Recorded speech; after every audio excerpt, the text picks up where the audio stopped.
Good afternoon and welcome to NASA's Johnson Space Center for our Crew News Conference today. I am joined in studio to my left by Crew 8 Commander Matt Dominic, Crew 8 Pilot Mike Barrett, Crew 8 Mission Specialist Jeanette Epps, Crew 8 Mission Specialist Alexander Grabankin, and Soyuz MS-25 Flight Engineer Tracy Dyson. We will be taking some questions from here in the room and through our phone bridge, but before we get started, we will open it up with some opening remarks. Mike, take it away. Thanks very much, Courtney. First of all, it's a real pleasure and a great honor for us to be here, both as a crew, as some of you know we kind of enjoy being together, but also with y'all.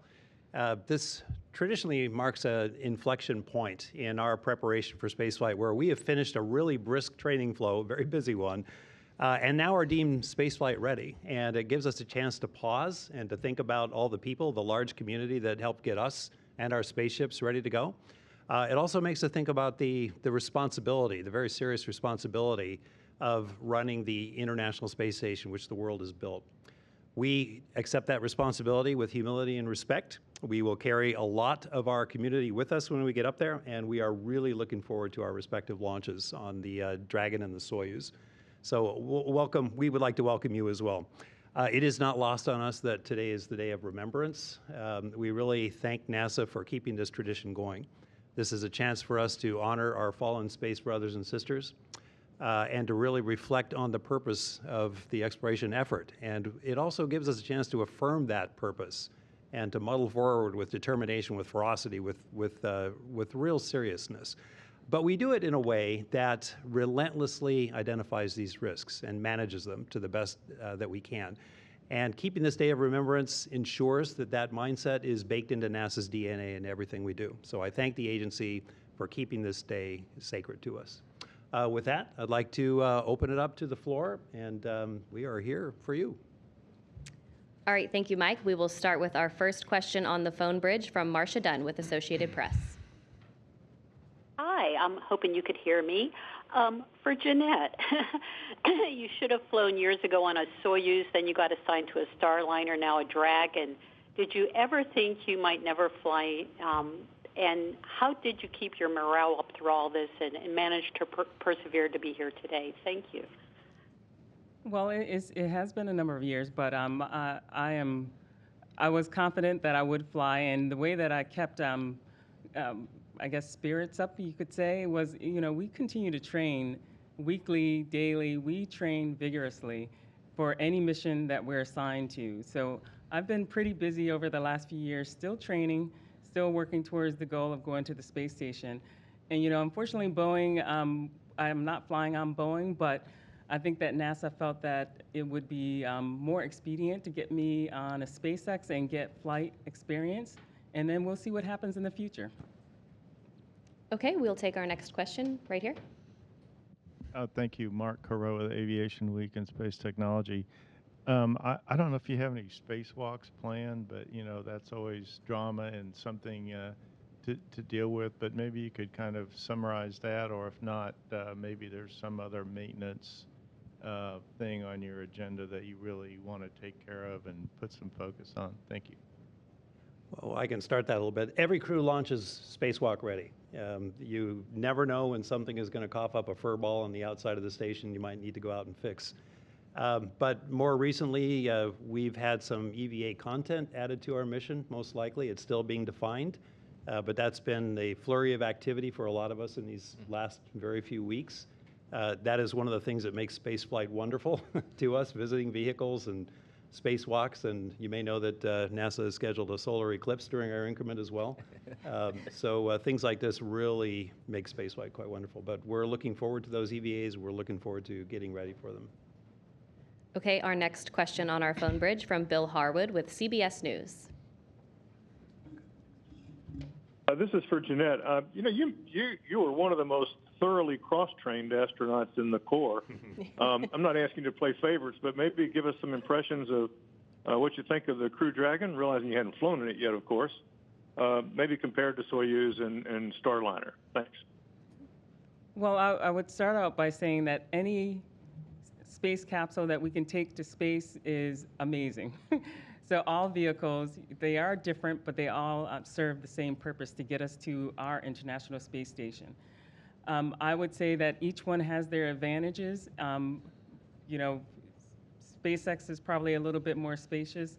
The Soyuz has different types of suits that, you know, just everything is, each vehicle has different aspects that I like. So either one, Soyuz or SpaceX or even Boeing, I'd be happy to take to the International Space Station.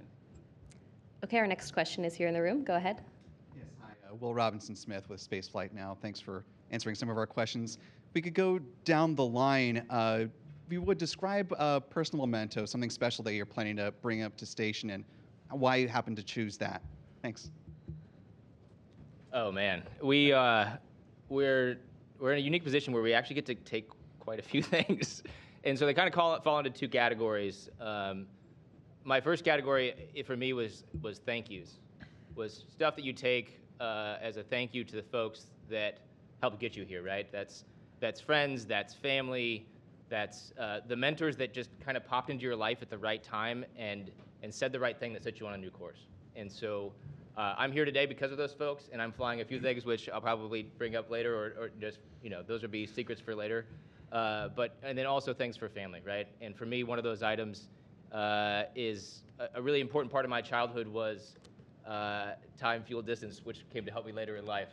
My dad bought one of the watches that went to Apollo in 1970, and he gave that to me a few years ago. And as a kid, I remember we would go to these long road trips, and I would very precisely time the moment between mile markers and sit out there with the Rand McNally Atlas and timing the distances before GPS, you know, and maps. And so I would provide that time, fuel, distance. We got half a tank, we got this many miles.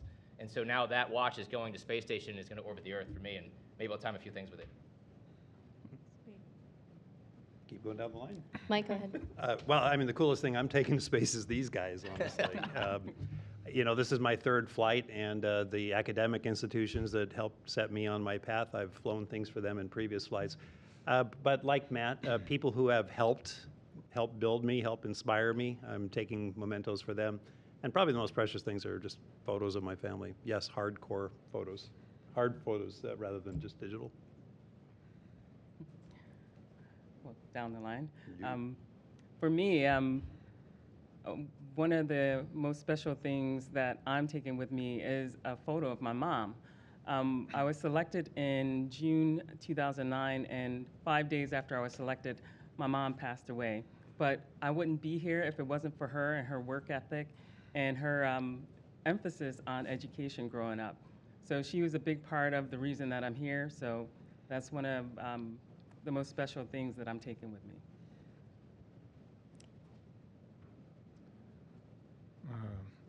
Я с собой на борт решил взять также фотографии, это, конечно же, будут из семейного архива. So I decided to take with me some photos from family archive. Также есть и часы, и еще кое-какие вещи, которые так или иначе бы мне напоминали о моей малой родине и о моих каких-то предпочтениях вообще по жизни.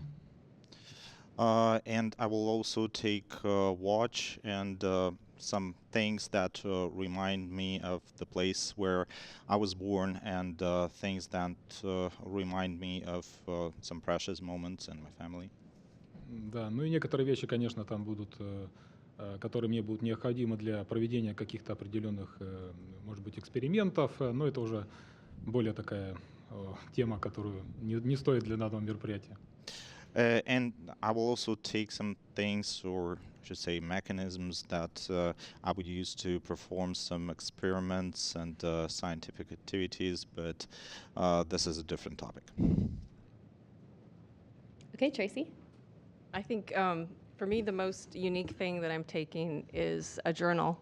And that journal flew with me on my previous mission on Expedition 2324. And in that journal, I made lots of notes about what was going on and what surprised me, and most notably the day-to-day activities surrounding the EVAs that I did. And since then, I had been filling it with reminders to myself when I had the clarity of mind and wanted to remember these things when I was up in space. And it's also filled with letters and pictures from family and close friends. And so I think that's about the only real unique thing that I'm taking with me in space. Traveling light. Okay, our next question comes from social media. The Crew 8 patch is the coolest. How was it designed? Way to go.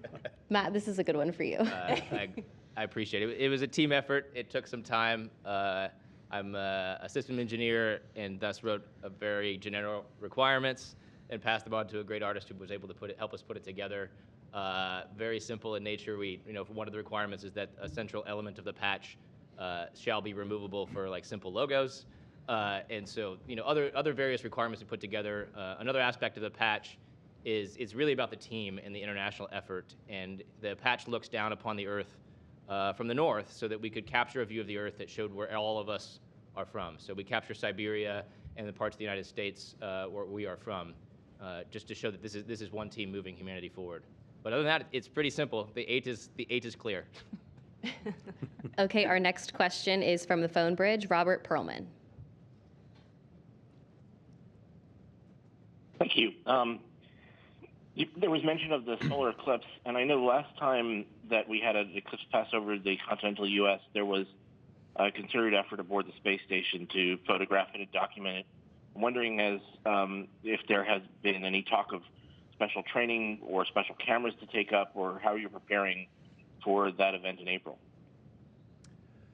So that is still being defined. We learned a lot with this last solar eclipse, and there have been several actually that we've been able to photograph from both the Mir Station and the International Space Station.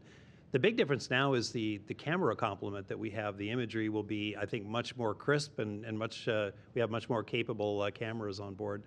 So we are still waiting for that. I guarantee you that they will be fine-tuning that plan until the day before the eclipse. But we will stand ready on our very unique platform to capture it the best we can. Okay, our next question is from the phone bridge from David Curley.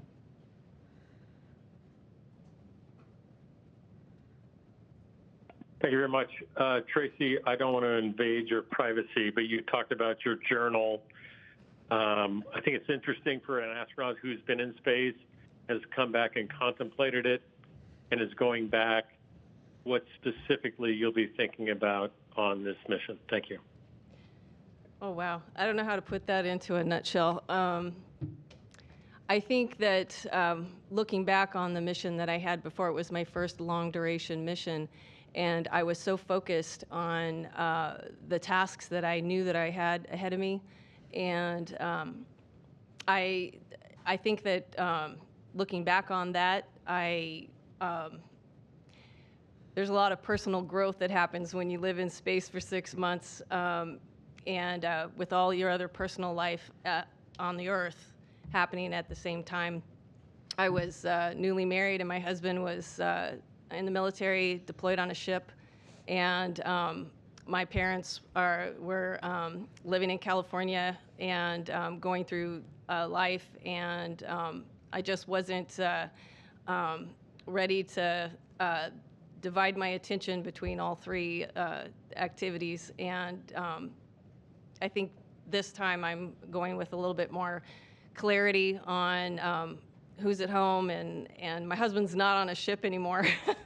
And he's at home helping to take care of our family. And so, yeah, just without going into too much personal life, my journal is just full of reminders of my faith and who I serve. It's not myself. It's God, and it's my crewmates. It's this International Space Station and all of the hundreds of thousands of people on the ground that are invested in it.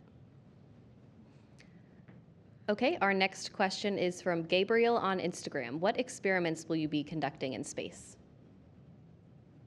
There are so many experiments we do. We have multiple centers. We've traveled all over the world, setting up to operate experiments. When people ask, what is it you do? I try to boil it down to something simple. I'm a mechanic, right? I've got to fix the space station when it breaks, and I'm a lab technician. And then third, I'm part of the experiment. I think the most important experiment we're doing as we move humanity forward into the solar system is getting more statistical significance to all of the experiments we've done. So I view myself as, in statistics we refer to the number of samples as N. I refer to myself as another N, right? And each N we get into orbit helps us move science forward. An example of one experiment that I'm involved in from the medical side is I won't be using the treadmill on orbit.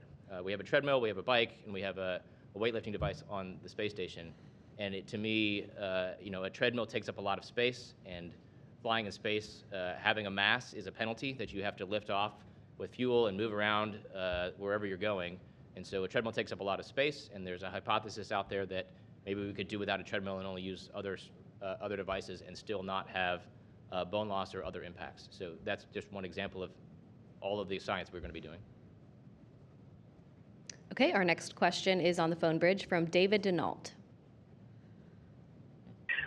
Hey, my question is for the Space Commander, Matthew Dominic. How was it decided?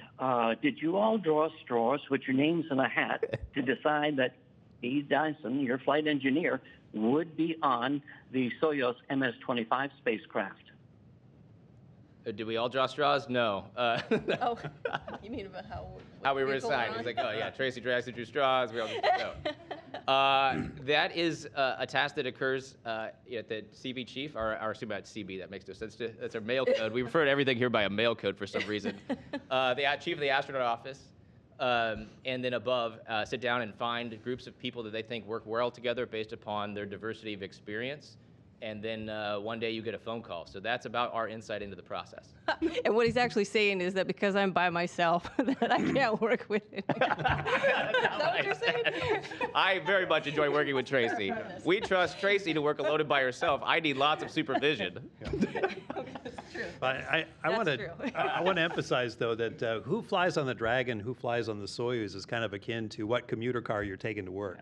We are Expedition 71, and that is just a couple of days out of a 189-day nominal mission where we're going to be working together up there. So it's a great question, but really it's the overall team that we have on Space Station that really counts. We're not wearing Crew 8 shirts and 71S shirts. Right. We're wearing Expedition 71 shirts for a reason. We're one team. Right. Okay, our next question is from the phone bridge from Robert Perlman.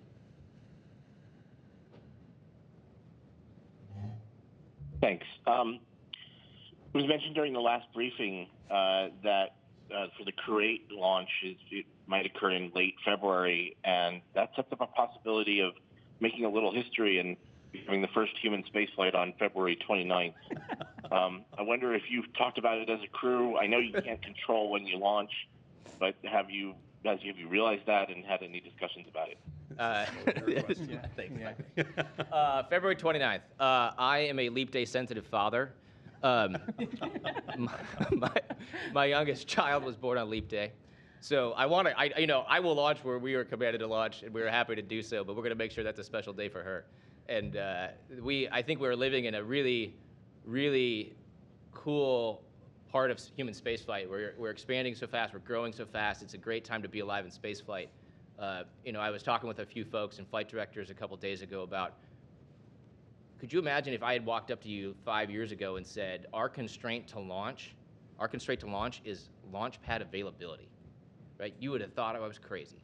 But we're at a cool spot in spaceflight right now. We've got rockets competing for launch pads. And so you're not waiting on payloads, you're not waiting on rockets, you're waiting on launch pads now. And so you've got two different rockets competing for 41 and 40 and 39. It's just a really cool time to be in spaceflight, and we'll go when we're ready, and we'll go when there's a pad available. Okay, our next question is on social media from Jaden, and this is for Mike Barrett. She wants to know that what created your passion to cook in austere places, and do you have any plans to cook in space? To cook in austere places? Well, okay. I work in the international extreme medicine community pretty heavily, and we have a motto there, which is good medicine in bad places. I fully subscribe to that motto, but I've taken it a step further, good food in bad places.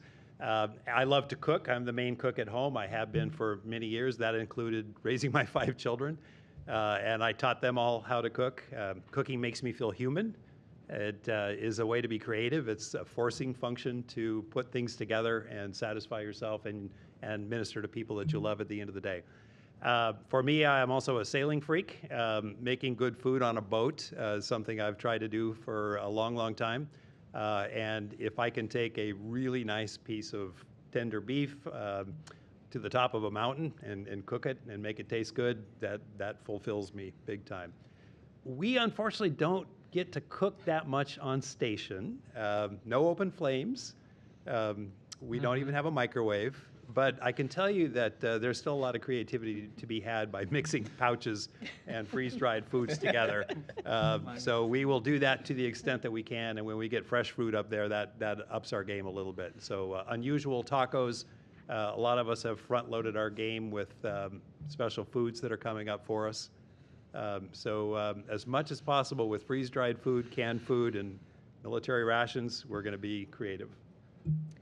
Okay, and Joey on Instagram asks if there are any personal milestones that you will be achieving during the mission. Going to space? Well, I will rack up a year in space. That's what I'm looking forward to, and you probably will too, right? Oh, we mean in cumulative time? Cumulative time, yeah. Yes. We hope not in I was going to say. single mission. What's your plan? I hadn't really thought about that. No. My goodness. All right, well, it looks like we have another question in the room. Go ahead. Yeah, well, Robinson Smith, Spaceflight Now. Thanks for letting me take another one. Question, I suppose, just for Expedition 71, since y'all are training together, have been. Do you have a specific memory of a crew bonding experience that really sticks out in your mind for getting ready for your next mission? Thanks. Alexander, you want to consider? Какой момент при подготовке? Я думаю, что рождение экипажа как полноценного единого целого, оно не сиюмоментно происходит, а это довольно-таки длительный процесс. So I think being born as a crew, it doesn't happen in a single moment. It's kind of a process. За время подготовки экипажу предстоит пройти огромное количество различных испытаний, тренировок. And during the training course, the crew passes a lot of tests and exams. И наступает в один момент, точнее сказать, такой момент, когда ты понимаешь, что ты прекрасно знаешь, когда и в какой момент какой член экипажа как себя поведет. And at one point, you're starting to understand when, at which point, each of the crew members, what they will do at this moment. И в этот самый момент ты понимаешь, что ты уже не просто как один работник, который выполняет определенные функции согласно предписанным там процедурам и так далее. And at this point, you don't feel yourself like a worker that performs a procedure or certain actions prescribed before. И вот именно, наверное, в этот момент ты понимаешь, что в этот момент рождается уже экипаж. Это как единое целый организм, который способен противостоять любым моментам и работать вместе. And at this point, you understand that a crew was born as a whole organism able to withstand any challenges or difficulties. Ну и, конечно же, наступает момент, когда ты абсолютно полностью доверяешь своим соэкипажникам, всем членам экипажа, и это очень хорошо сказывается и на атмосфере внутри экипажа, и на общих вещах, которые мы должны делать вместе. And at what point you understand that you trust all and each and every one of your crewmates, and you are able to achieve a lot together. Могу от себя добавить, что я точно знаю и уверен, что мне попался очень хороший экипаж. And just from myself personally, I'm confident that I'm getting the best possible crew. All right, well, that's a great note to end on, and that is all of the questions that we have for today. Thank you all for joining through our various platforms today to ask questions. We'll see you next time.